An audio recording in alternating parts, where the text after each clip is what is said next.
जावा ना लग बई, तू ना लग बई, बन जा चौधरी। एक घर ना दोवें तारां कट्ठियां हो गई गर्म।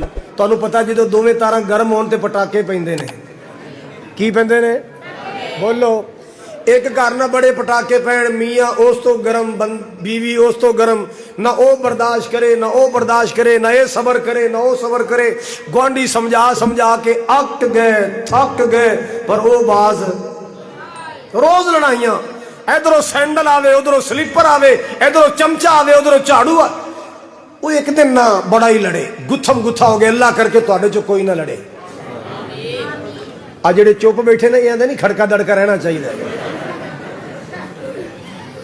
मैं एडी चंगी दुआ की थी, वो आमीन ही नहीं कहता भी तेरा ख्याल है ना खड़का दड़का रहना चाहिए। ओ जनाब इन्ना लड़े, गुत्थम गुत्था हो गए, हथों बखी हो गए। बंदा बंदा ही हुंदा है। कपड़े फट फुट गए, गुत्तों फड़ के थले सुट के आंदा हुण दस मेरी मच्छी। किनू कहंदा है सही क्या है, और बीवी नू कहंदा सही क्या है। वो गुआढ़ी ने किते सुन लिया तेरा खाना खराब है, उल्लू दे पठिया की बकवास की जाना है, जा किसी आलम तो मसला पुछ। ननकाह दा बेड़ा गर्क हो गया ही। उन्हें जाके मसला पूछे, उन्हें कहा जी बीवी नू भैन मां कह दिए, इनू कहंदे ने ज़िहार। ज़िहार हो जाए तो लगातार 2 महीने रोजे रखी दे ने। उन्हें कहा भाजी मैं तो कदे रमजान दे पूरे नहीं रखे।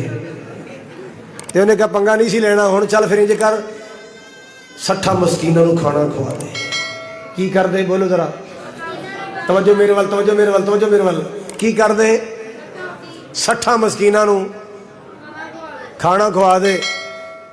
कहता चलो आ काम सौखा है कर लेने। घर दी नूं जाके कहंदा भलीए मानसे, मैं जो गुस्से च आ गया सा तो तू ही नरम हो जाती, ते तू उदू न गरम, मैं तेरे नालों गरम। मेरे मूँह बकवास निकल गया। यकीन कर 2 महीने रोजे पेंदे पेंदे रह गई, तो हुण 60 मस्कीनां दे खाने ते टक लग्या है। लिया मैं देना, पका तू दे, अपना मसला हल हो जाएगा। कहन लगी वैसे वेख लो बकवास तो तुसीं ही कीता, चलो मैं पका देनी। लो जी वो पकान लग पई। जो पकान लगी ना अखां च धुआं पिया, गर्मी का सेका पिया, तो उन्होंने फिर गुस्सा चढ़ गया। जो गुस्सा चढ़िया ना अखां लाल पीलियां करके आंदी ए बकवास ना करे तो मुसीबत ते ना पैंदी। वो बैठा सी मंजे ते चौकड़ा मार के ते जंप मार के उठिया, कहता प्यो नूं नहीं छेड़ना, प्यो नूं नहीं छेड़ना। वो अगली नालों पिछली वध गई, अगली नालों